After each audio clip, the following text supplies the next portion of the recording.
Peter Obi versus the Nigerian government. Yes, the Labour Party presidential candidate has hit back at accusations of treason from the Nigerian government. Well, at a meeting in Washington, D.C., the Minister of Information and Culture, Lai Mohammed, accused Obi and his running mate, Dati Baba Ahmed Yusuf, of treason and inciting people to violence since they lost the presidential election. Obi called Mohammed's accusation malicious and false. He denied allegations of sponsoring or preaching any actions against the Nigerian state. Well, joining us now is Professor Jideofor Adibe of the Political Science and International Relations Department of Nasarawa State University. Good to see you and thanks for your time. Thank you very much. It's always good to see that smile on people's faces, especially when Nigerians are waiting for a dissection and fair understanding of what exactly is happening. First, let's start by asking your, take when you first heard the audio leak. Which of the audio leaks?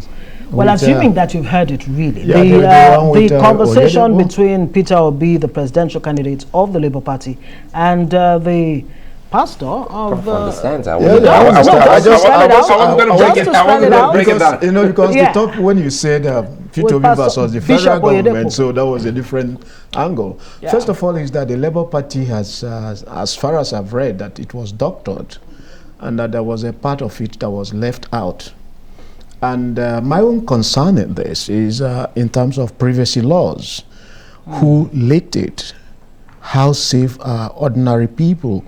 Because if it is the government tapping the phones of individuals, should they tap the telephone of a bishop, of a clergyman? And is it something that is widespread in the society? Because if that happens, then we are getting to the era of Big Brother, where the Big Brother is watching you. So beyond the politics of it is the concern about the invasion of people's privacy. Right. So that is one aspect of it. The other one is that, I don't know the politics of it should actually be between the APC and other parties. One of the things that people are asking is, why is it that APC seems focused on a person that apparently came third and not the person that is second, but at least by INEC?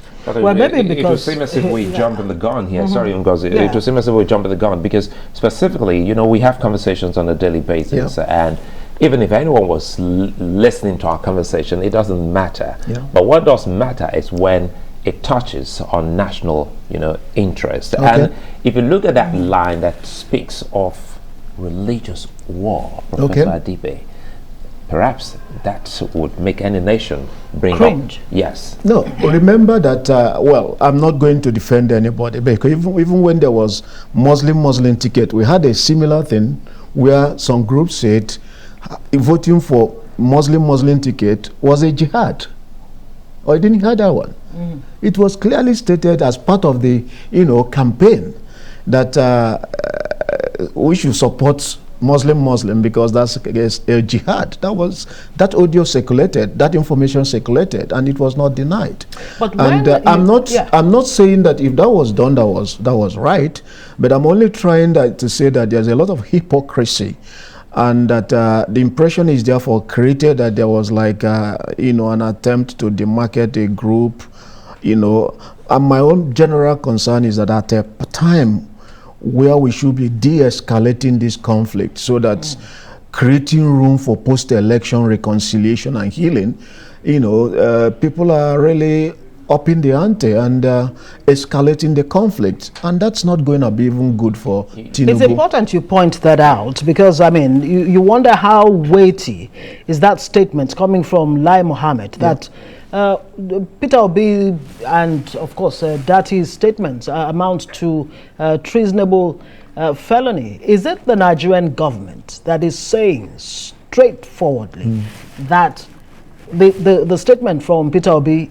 carries a lot of weight as far as treason is concerned? Or is it just a Lai Mohammed statement? What was difficult for me to understand, because they are also linking it to the idea of call for and incitements. No, it's not. They talked about interim government.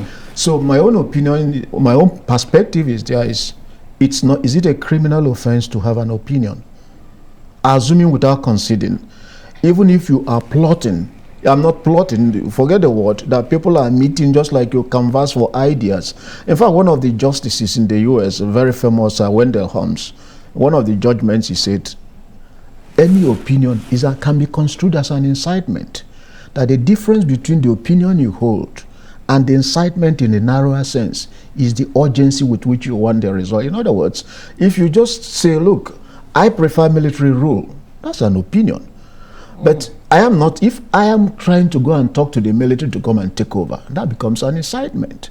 So people... and again, it comes to the question of, sorry to cut you there, it comes to the question of the argument between freedom and determinism. What is free, and at what point will your freedom end and it becomes destructive to the people? Cross the red line. So at the end of the day, I'm excited that you've said this is the time for us to, breach, breach the gap, and de-escalate. So this is already out there, and we've also had Lai Mohammed speak, and Peter Obi has also spoken. What should we as a people, a country, be doing in the face of what had transpired? I see. It would have been fairer for the government if all that happened in Lagos, people were arrested, MC Olomo, for example, or FFK, those people that use very incendiary remarks, nobody talked to them. I'm not saying that incitement in any form is correct, but I have not seen incitement. If, for example, I actually published an article today on interim government, that you have an opinion. It's not a crime. You cannot criminalize it. What's the whole idea of competition of ideas in the political marketplace? After all, you can see that even the idea of interim government, Afe Babalola SAN, before the election, canvassed for it. So what makes it a crime is what I don't understand. Okay, so quoting Lai Mohammed, while speaking abroad there, he said a Democrat should not believe in democracy only when he wins the election. So the question is the process democratic? At least in the eyes of Peter Obi and his supporters, it is not, that process was not democratic. I just don't really know the one he was linking to Peter Obi, the statement, because he did not clarify. Was it the audio, or was it that they are linking him to interim government? I'm not defending him, but also, why do you need to go to New York when there were international observers around here and you could issue statements?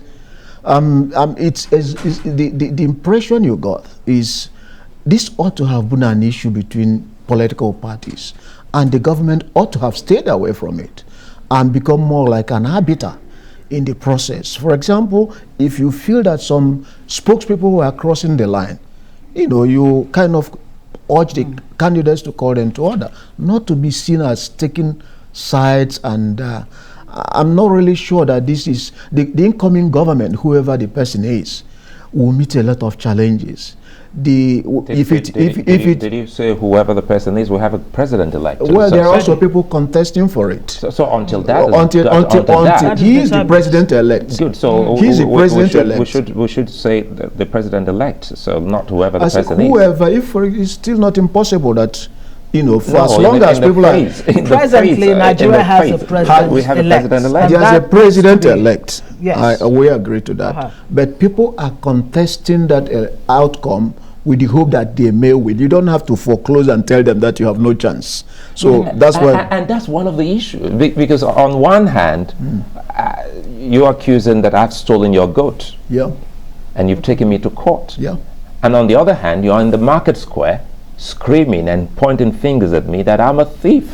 So why don't you wait for the process that you so believed in? And that's one of the arguments. I'm excited you're an academic. Now, so this is a right way to go, and they're already in the court.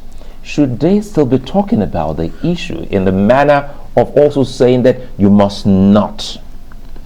I'm not sure, but well, I know that Dr. Datia Ahmed was quoted as saying that if he was inaugurated, that would be like a crime, the end of democracy. That would be the end of the. I don't understand the sense in which that was made. Yeah. The truth is that interim government is not recognized in our constitution, and unless by magic the electoral the judgment comes before the inauguration and is not what people is not the other is Tinubu is not affirmed, he is going to be inaugurated, and there's nothing like an interim government. Do you expect Tinubu, the president-elect right now, to begin to rein in his aides and people who may just be, that's what I expected him to have done, especially in Lagos. And he did it. It came out too late, too little. The other time, I was listening to Professor Wole Soyinka, one of our best, by the way, yesterday, and he said something that all the spokespeople should go on holiday.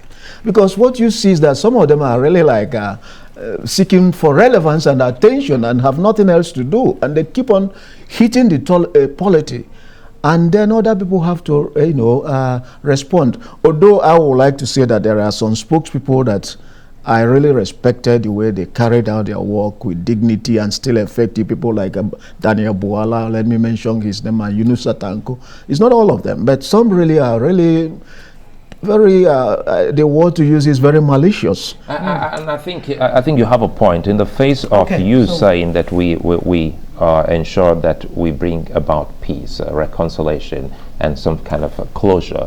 Well, these people should actually sheathe their swords. So in closing quickly, I understand we're running out of time. What truly can the present government, in this case President Buhari, do to actually rein everyone in? I think what the step taken by Lai Mohammed is not going to help. All right, we have to leave it there. Thank you very much. All right, thank you very much. Professor Jideofor Adibe, political analyst. Thank you for joining us on Newsday.